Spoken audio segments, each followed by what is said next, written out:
বিসমিল্লাহির রহমানির রহিম। আসসালামু আলাইকুম। সানি নিবেদিত, শামসুল হক প্রযোজিত আজমির রেকর্ডিং সেন্টার, মুক্তিযোদ্ধা সুপারমার্কেট, রিয়াজউদ্দিন বাজার, চট্টগ্রাম। মোবাইল 0189330853। রহমতেরি মাস, নাজাতেরি মাস, বলুন রহমতেরি মাস, নাজাতেরি মাস। আরে মাগফিরাতের মাস মাগে, মাগফিরাতের মাস মাগে, রমজান এসেছে। গুনাহগার উম্মতের মুখে হাসি ফুটেছে, বলুন গুনাহগার। أعوذ بالله من الشيطان الرجيم. بسم الله الرحمن الرحيم. الحمد لوليه والصلاة والسلام على وليهما. أما بعد فقد قال الله تعالى في شأن حبيبه تعظيما له وتوقيرا. إن الله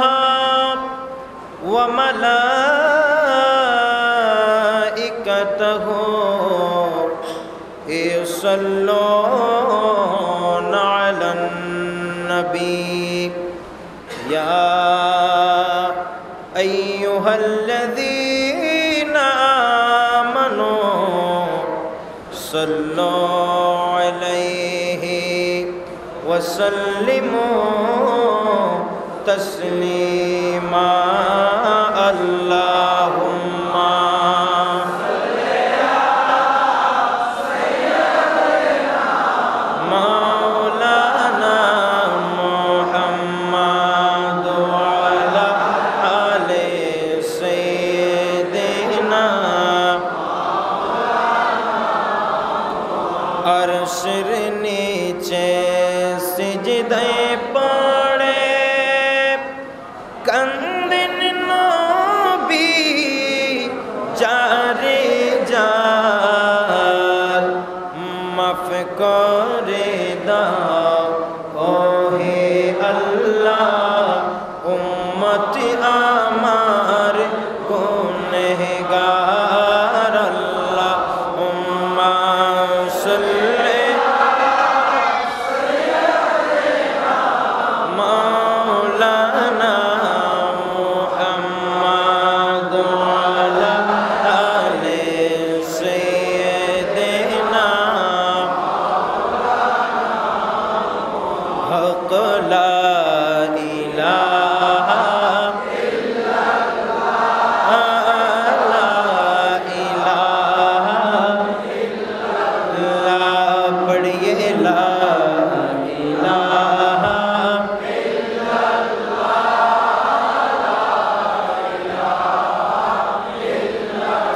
ये दौर अपने बैरागी मकी तलाश में गए। ये दौर अपने बैरागी मकी तलाश में गए। सनम कदा है जहाँ ला इलाहा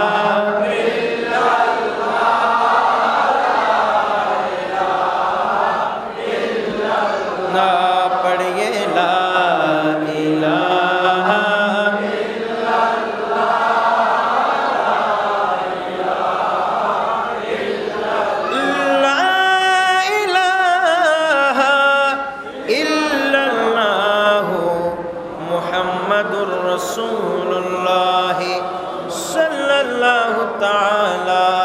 عليه وسلم أعوذ بالله من الشيطان الرجيم بسم الله الرحمن الرحيم شهر رمضان الذي أنزل فيه القرآن صدق الله المولانا العظيم وصدق رسوله النبي الحبيب الكريم ونحن على ذلك لمن الشاهدين والشاكرين والحمد لله رب العالمين ربي صل وسلم وبارك عليه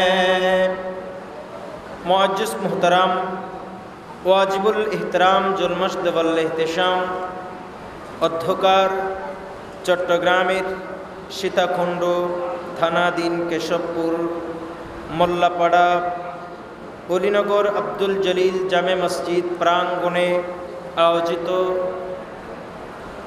এলাকাবাসী মসজিদ committee Gausia committee Bangladesh Olinagar unit শাখার ব্যবস্থাপনায় পবিত্র মাহে রমজান বরণ ও বদর দিবস উদযাপন উপলক্ষে আজিমুশান নৌরানি মাহফিল 2017 এর মোহতারাম সভাপতি আল্লাহ পাক সুবহানাহু ওয়া তাআলা কোরআনুল কারীমে ইরশাদ করছেন শাহরু রমাদান আল্লাযী উনজিলা ফীহিল কুরআন আল্লাহ বলছেন রমাদানুল মুবারকের মাস এটা অন্যান্য গতানুগতিক মাসের মতো মাস নয় এটা এমন একটা মাস যেই মাসে আল্লাহ পাক সুবহানাহু ওয়া তাআলা কোরআনুল কারীম নাযিল করেছেন একটু জোরে বলুন সুবহানাল্লাহ কোরআনুল কারীম রমাদানুল মুবারকের মাসে নাজিল হয়েছে এটা আল্লাহর কোরআন দ্বারা প্রমাণিত এক হাদিস শরীফে আছে প্রত্যেক রাতে রাসূল পাক সাল্লাল্লাহু আলাইহি ওয়াসাল্লামের কাছে আল্লাহর ফেরেশতা সৈয়দনা জিবরাইল আলাইহিস সালাম এসে নবীজির মুবারক কানে প্রত্যেক রাতে আল্লাহর কোরআনের শুরু থেকে শেষ পর্যন্ত তেলাওয়াত করে শুনাইতেন জোরে বলুন সুবহানাল্লাহ এজন্য বলা হচ্ছে শাহরুর রমাদান আল্লাযী উনজিলা ফীহিল কুরআন এই যে কোরআনুল কারীমের কোরআনুল কারীম অবতীর্ণের এই মাসের দাম এই মাসের সম্মান এই মাসের মর্যাদা এটি অত্যন্ত বেশি যেটার কোরআন শরীফে অন্য 11টি মাসের একটিরও নাম নাই শুধু একটি মাত্র মাসের নাম আছে সেটি হচ্ছে রমজানুল মুবারকের মাস জোরে বলুন সুবহানাল্লাহ সেরকম একটি মাস এটি এই মাসের প্রত্যেকটা কথাবার্তা আচার ব্যবহার হাঁটা চলা উঠা বসা যদি নৈতিকতার ভেতরে থাকে যদি শরীয়তের গণ্ডির ভিতরে থাকে তাহলে প্রত্যেক বান্দার হাঁটা চলা ওঠা বসা সব কিছু ফেরেশতারা তসবিহ হিসাবে বান্দার আমলনামায় লিপিবদ্ধ করবেন আলহামদুলিল্লাহ সুতরাং এটি কোনো গোটা বছর থাকে না মাত্র কয়েকটা দিন একটি মাস 29 দিন বা 30 দিন হয় এইরকম অল্প সময় আল্লাহ যেন আমাদের প্রত্যেককে এই অল্প সময়ে বেশি আমল অর্জন করার সুযোগ করে দেন জোরে বলুন আমিন আমরা এই মাসে যেটা রাখি বা যেটা পালন করি সেটার নাম রমজান নয় মাসের নাম রমজান কথা বলুন মাসের নাম রমজান বলে রমজান রেখেছো আমরা অনেকে প্রশ্ন করি তুমি কি রমজান পালন করছো? রমজান পালন করছো মানে তুমি কি সিয়াম সাধনা করছো? অর্থাৎ মাসের নাম রমজান এবং রমজান মাসে যেটা পালন করে থাকি এটা হচ্ছে সিয়াম। সিয়াম মানে হচ্ছে বিরত থাকা। রাতের সুবহে সাদিকের পর থেকে সূর্য অস্ত যাওয়া পর্যন্ত যাবতীয় পানাহার এবং স্ত্রী সম্ভোগ থেকে একজন বান্দা যে বিরত থাকে, নিজের নফসকে যে কন্ট্রোলে যদি রাখতে পারে, ওটার নাম হচ্ছে সিয়াম সাধনা। একটু জোরে বলুন সুবহানাল্লাহ। কিন্তু এরই ফাঁকে কেউ যদি এই নিষিদ্ধ কাজগুলা করে ফেলে, কেউ যদি নফসকে দমন করতে না পারে, কেউ যদি নিজের নফসকে কন্ট্রোল করতে না পারে, ওই বান্দার পক্ষে রহমত পাওয়া সম্ভব হয় না। ওই বান্দা রহমতের উপযোগী হয় না, বরং গজবের উপযোগী হয়ে যায়। যেমন আমাদের দেশে অনেক ভাইয়েরা আছে যারা রমাদানুল মুবারকের মাস এটাকে বড় বোঝা মনে করে এটা তো অনেক বড় বোঝা, শেষ হচ্ছে না কেন, শেষ হচ্ছে না কেন। এভাবে অনেকজন আছে, অনেক দুর্ভাগা মানুষ আছে যারা শেষ হচ্ছে না কেন, শেষ হচ্ছে না কেন, শেষ হচ্ছে না কেন এভাবে আর্তনাদ করে, অথচ তারা পরম দুর্ভাগা। আমার আল্লাহর মাহবুব নবী ইরশাদ করছেন, রমাদানুল মুবারকের মাস এটা তোমাদের জন্য গজব না, এটা তোমাদের জন্য রহমত। একটু জোরে বলুন সুবহানাল্লাহ। কিন্তু সাহাবায়ে কেরাম, কোন সাহাবায়ে কেরাম তো অজানাবশত যদি কোনো ভুল হয়ে যায় তখন রাসূলুল্লাহর দরবারে সে ক্ষমা চাইতেন। রমাদানুল মুবারকের মাসকে সাহাবায়ে কেরাম গজব মনে করতেন না, চুরি চামারি করে কিছু খাইতেন না। ওনারা এই রমাদানুল মুবারক আসলে যথাসাধ্য চেষ্টা করতেন এই আল্লাহর মেহমানকে সুন্দরভাবে যেন বিদায় দিতে পারে। এরকম যদি ওই আদর্শ নিয়ে আমরাও যদি পালন করতে পারি রমাদানুল মুবারকের সিয়াম সাধনা, আমাদের প্রত্যেকটা শ্বাস প্রশ্বাস ইবাদত হিসাবে আল্লাহর দরবারে কবুল হবে। জোরে বলুন সুবহানাল্লাহ। আমি বুখারী শরীফের একটি হাদিস শরীফ পাইলাম, যেখানে আছে সাহাবায়ে কেরাম এই দিনকে কিভাবে পালন করতেন। এটা আমার নবী বললেন, এটা তো এই যে মাস রমজানুল মুবারকের এই মাস, এটাতে যারা সিয়াম সাধনা করবে, যারা এই মাসে রোজা রাখবে, যারা এই মাসে সিয়াম পালন করবে, ওই সব বান্দাদের জন্য আল্লাহর ওই সব বান্দাদের জন্য জান্নাতের মধ্যে একটি দরজা, বিশেষ একটি দরজা থাকবে। ওই দরজার নাম হবে রায়্যান। ওই রায়্যান দিয়ে একমাত্র রোজাদার বান্দারা প্রবেশের সুযোগ পাবে। জোরে বলুন সুবহানাল্লাহ। এই রোজাদার ছাড়া আর কেউ পাবে না।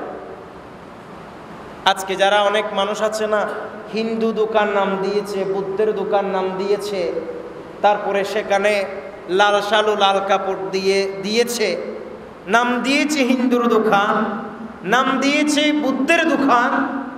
এখানে একজনও বুদ্ধ নাই, একজনও হিন্দু নাই। গিয়ে যদি চেক করেন 100% মুসলমান। একটু জোরে বলেন নাউজুবিল্লাহ। আমার নবী বলেন, মান তাশাব্বাহু বিকওমি ফাহুয়া মিনহুম। আল্লাহর নবী বললেন, উম্মতেরা আমার শুনো, তোমাদের মধ্যে যারা যার অনুসরণ অনুকরণ করে, তোমাদের মধ্যে যারা যার অনুকরণ করে, ওই বান্দারা তাদের উপযোগী। সুবহানাল্লাহ বলেন। যারা যার অনুসরণ করবে, কেউ যদি হিন্দুর অনুসরণ করে, সেই হিন্দু ধর্মের অনুসরণ করলে হিন্দুদের অন্তর্ভুক্ত হয়ে যাবে। কেউ যদি বুদ্ধের অনুকরণ করলে সে বুদ্ধের অনুসরণকারী হয়ে যাবে, সে বুদ্ধ ধর্মের মানুষ হিসাবে সাব্যস্ত হয়ে যাবে। আর কেউ যদি রাসূলুল্লাহর সুন্নতের অনুকরণ করে, ওই বান্দা আমার নবীর বাস্তব উম্মত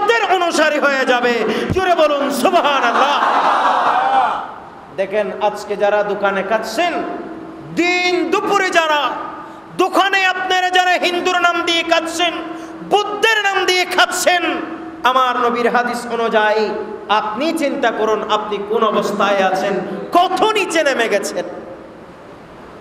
রোজাদার সবসময় রিজার্ভ, দুনিয়াতে যেভাবে রোজাদার রিজার্ভ, পরকালেও সেভাবে রোজাদাররা রিজার্ভ থাকবে। আল্লাহ আমাদের কবুল করুন।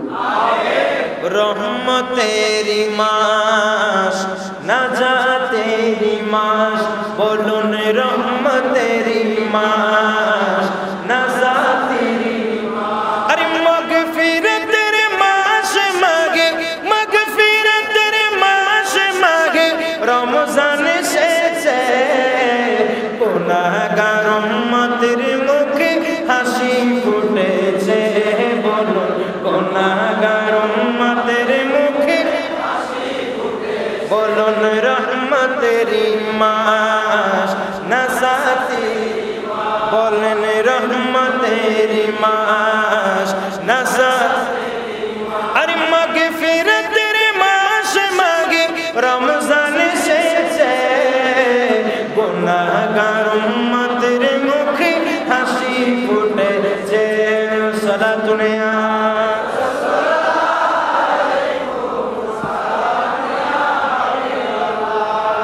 আমার নবী বললেন, ইন্না ফিল জান্নাতি বাবান ইউকালু লাহু রায়্যান ইয়াদখুলু মিনহু সাইমুনা ইয়াওমাল কিয়ামাতি লা ইয়াদখুলু মিনহু আহাদান গায়রাহুম ইউকালু আইনাস সাইমুন। জোরে বলুন সুবহানাল্লাহ। আমার নবী বলেন, কিয়ামতের দিন রব্বুল আলামিন আকামুল হাকিমিন বান্দাদেরকে জান্নাত দেবেন, জান্নাতের প্রবেশ করাবেন। একটি জান্নাতের দরজা থাকবে, ওই দরজার নাম হবে রায়্যান। কথা বলুন কি নাম? আরো জোরে বলুন কি নাম? ওই রায়্যানের দরজা দিয়ে একমাত্র রোজাদাররা প্রবেশ করবে। রোজাদার ছাড়া ওই জান্নাতের দরজা দিয়ে আর কেহ প্রবেশ করতে পারবে? আরো জোরে বলুন পারবে? আমার আল্লাহর পক্ষ থেকে আওয়াজ আসবে, আইনাস সাইমুন, হে রোজাদার তোমরা কোথায় আছো, কোথায় আছো? এই কথা বলার সাথে সাথে আমার নবী বললেন, ফায়াকুমুনা, সমস্ত রোজাদাররা দাঁড়িয়ে যাবে, লা ইয়াদখুলু মিনহু আহাদুন গায়রুহুম, আর রোজাদাররা দাঁড়িয়ে ওই দরজা দিয়ে ঢুকে যাবে। রোজাদার ব্যতীত ওই দরজা দিয়ে আর কেহ প্রবেশ করতে পারবে না। সুবহানাল্লাহ বলো। আর কেহ প্রবেশ করতে পারবে না। এমনকি ফাইদা দখলু আগলাম, যখন রোজাদাররা প্রবেশ সম্পন্ন হয়ে যাবে ওই দরজা অটোমেটিক বন্ধ হয়ে যাবে। জোরে বলুন সুবহানাল্লাহ। রোজাদারের জন্য আল্লাহর পক্ষ থেকে কত বড় নিয়ামত একমাত্র রোজাদাররাই পাবে। এই রায়্যানের সুবাস, রায়্যানে প্রবেশের সৌভাগ্য একমাত্র যাদের হবে তারা হচ্ছে রোজাদার। সুতরাং এই রমজানুল মুবারক এটা আমাদের জন্য গজব না, এটা আমাদের জন্য রহমত। কথা বলুন, এটা আমাদের জন্য রহমত, এটা আমাদের জন্য জাহান্নাম থেকে মুক্তির ব্যবস্থা, এটা আমাদের জন্য গুনাহ ক্ষমা পাওয়ার অন্যতম মাধ্যম হচ্ছে এই রমজানুল মুবারক। সুতরাং এটাকে সম্মান করুন, এটাকে ইজ্জত করুন আল্লাহর ওয়াস্তে। এই যে প্রায় 11টি আজকে চলে গেল, আমরা 12টির সাহেরি আজকে আল্লাহ যদি তৌফিক দিয়ে ইনশাআল্লাহ পান করব। এ আর কয়দিন, দেখতে দেখতে 11টা রোজা চলে গেল, আমরা টেরও পাইনি। ঠিক নেই বেটি? যারা রোজাদার তারা টেরও পায় নাই কিভাবে যে 11টি রোজা আমাদের মধ্য থেকে বিদায় হয়ে গেল। অনেকে তো এখনো মনে করছে 5-7টা গেছে মনে হয়। আমি নিজেও মনে করেছি মনে হয় 5-7টা গেছে।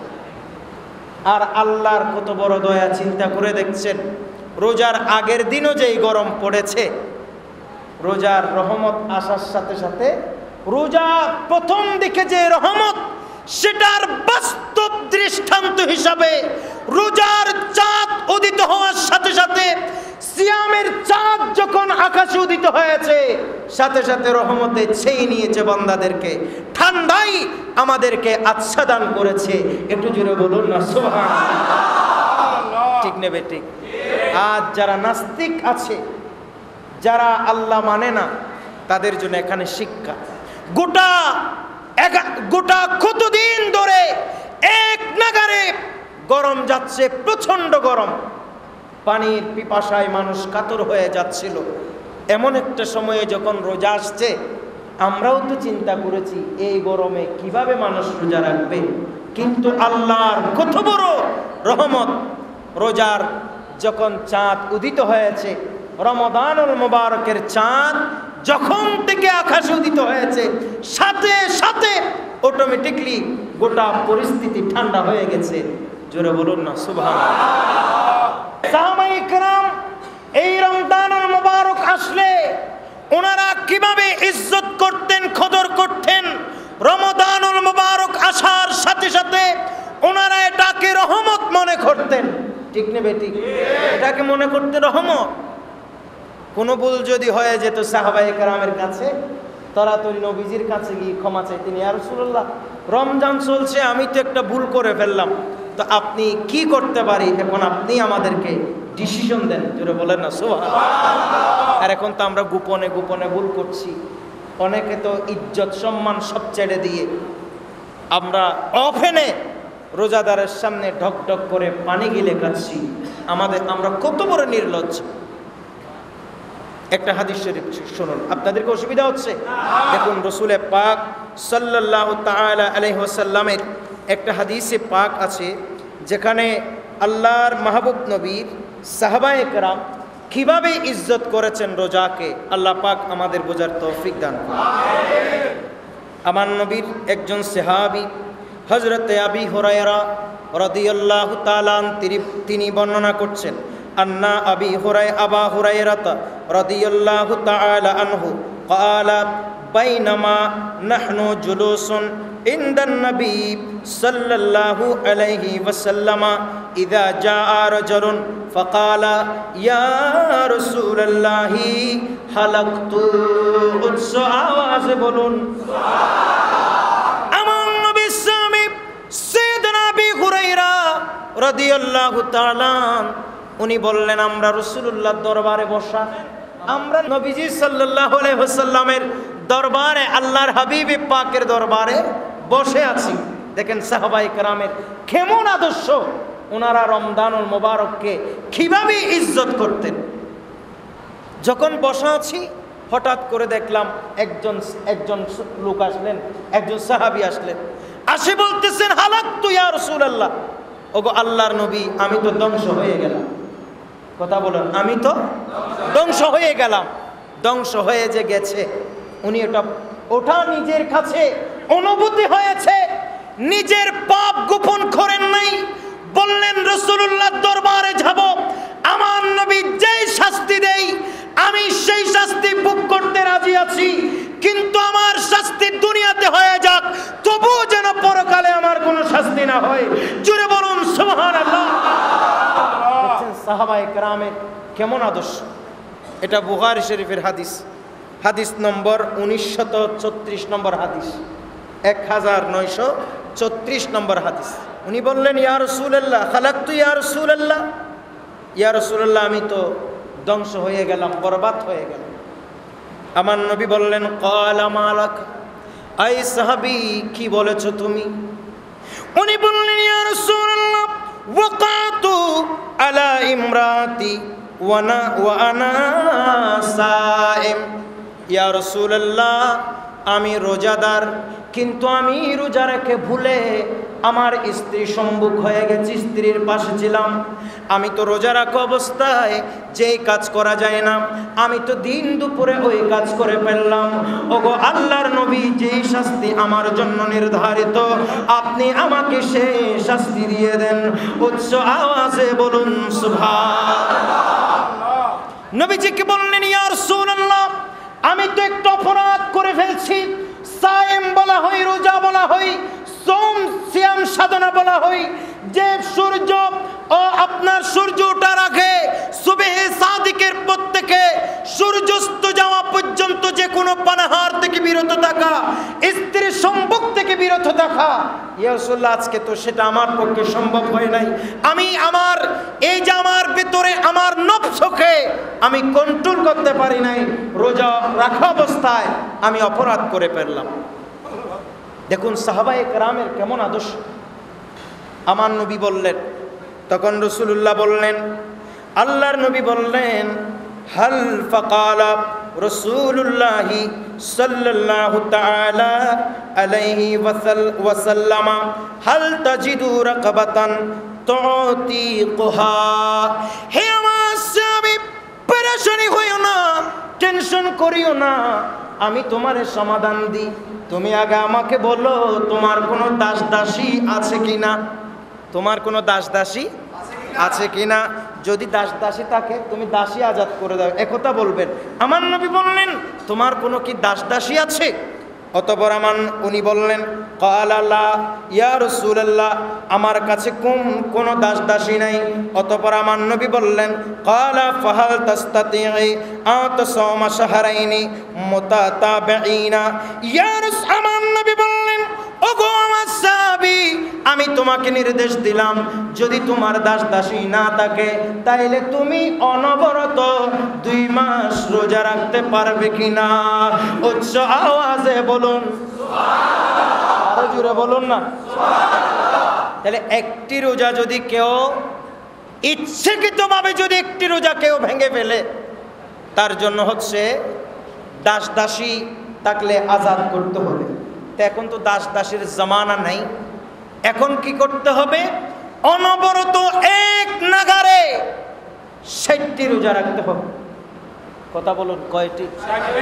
আরো জোরে বলো না, কয়টি? একটা রোজা যদি ভাঙেন 60টি রোজা।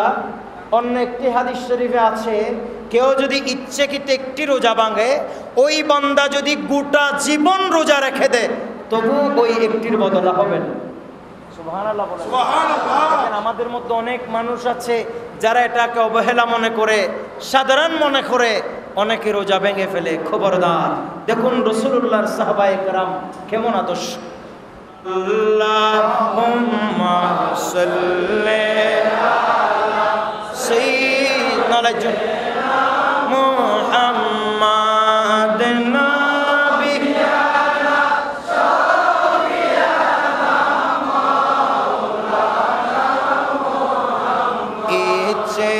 করলে দয়াল নবী তাকতে পারতেন আরশে।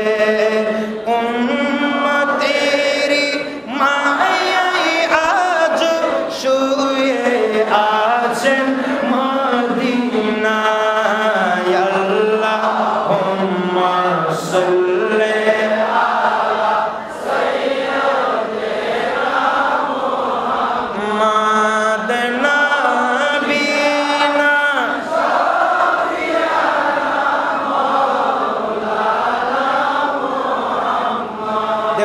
এখন দেখুন আমার নবী বললেন, হে আমার সাহাবী, তুমি যখন ভুল করেই ফেলেছো তাহলে সমাধান তো লাগবে, ঠিক নাকি? আমার রাসূল যেখানে, এখানে কি কোনো সমস্যা থাকতে পারে? আরে জোরে বলুন, থাকতে পারে? কারণ আল্লাহর হাবিব পাকের যে সমাধান, এটা আল্লাহর কোরআনের সমাধান। সুবহানাল্লাহ বলুন। আল কোরআনের সব হরফে নূরে নবীজির শান। আল কোরআনের সব হরফে নূরে নবীজির শান। আর যে বিধানে রয়েছে সংসারের সমাধান, নবী মোদের জান, নবী মোদের প্রাণ। বলুন নবী মোদের জান, নবী মোদের প্রাণ। কি বললাম? সাহাবীকে বললেন, আমার নবী বললেন, হে আমার সাহাবী, তুমি কি 2 মাস অনবরত রোজা রাখতে পারবে? সুবহানাল্লাহ বলুন। তখন ওই সাহাবী আমার নবীকে বললেন, ক্বালা লা ইয়া রাসূলুল্লাহ, 2 মাস রোজা রাখা আমার জন্য কঠিন হয়ে যাবে। 2 মাস রোজা রাখা আমার জন্য কি হয়ে যাবে না। সাহাবীকে রাসূল পাক সাল্লাল্লাহু আলাইহি ওয়াসাল্লাম বললেন যে তুমি 2 মাস রোজা রাখতে দিতে পারবে? সাহাবী বললেন, ইয়া রাসূলুল্লাহ, না, এটাও তো আমার পক্ষে সম্ভব না।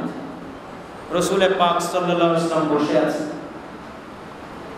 ঠিক এমন সময় দেখা যায় একজন মানুষ আসলেন রাসূলুল্লাহ সাল্লাল্লাহু আলাইহি ওয়াসাল্লামের দরবারে, কিছু খেজুর নিয়ে আসলেন। কথা বলুন, কি নিয়ে আসলেন? খেজুর। আমার নবী বললেন, হে আমার সাহাবী, এই যে খেজুর যেগুলো আনা হয়েছে, তোমাকে আমি নির্দেশ দিলাম এই খেজুরগুলা তুমি গরিব মানুষের মধ্যে বন্টন করে দাও। সুবহানাল্লাহ বলেন না? দেখুন রাসূল পাক সমাধান কিভাবে দিচ্ছেন। সাহাবী কেঁদে দিলেন, বললেন, ইয়া রাসূলুল্লাহ, আপনি এগুলা বন্টন করতে বলেছেন গরিব মিসকিন মানুষের কাছে। ইয়া রাসূলুল্লাহ, এই গোটা উপত্যকায়, এই গোটা এরিয়ায়, মদিনা শরীফের গোটা এরিয়ায় আমার চেয়ে গরিব একজনও নাই। সুবহানাল্লাহ বলেন। নবীজি বললেন, গোলাম আজাদ করতে তাও পারে নাই। বলেছেন 2 মাস রোজা রাখতে, তাও পারে নাই। রাসূল পাক বসে আছেন, ঠিক সে সময় কিছু খেজুর আসলো রাসূল পাকের দরবারে। আমার নবী বললেন, ধরো এই খেজুরগুলা নাও এবং তুমি মানুষদের মাঝে এগুলা কি করে দাও? বন্টন করে দাও গরিবদেরকে। তখন ওই সাহাবী বললেন, ইয়া রাসূলুল্লাহ, আপনি যে গরিবদেরকে এগুলা বন্টন করতে বলছেন, এই গোটা এরিয়ার ভেতরে, এই গোটা উপত্যকায় আমার চেয়ে গরিব একজনও নাই। সুবহানাল্লাহ বলেন না? এখন কি করবেন? নবীজি হেসে দিলেন। নবীজি বললেন, যাও, আমি তোমার সমস্যার সমাধান হয়ে গেছে। হে আমার সাহাবী, তুমি এই খেজুরগুলা নিয়ে তুমি তোমার পরিবারের কাছে দিয়ে দাও। সুবহানাল্লাহ বলেন। দেখেন রাসূল পাক সাল্লাল্লাহু আলাইহি ওয়াসাল্লাম উম্মতের জন্য কত মায়াবী। আমার নবী কত বড় দয়া দেখাইলেন।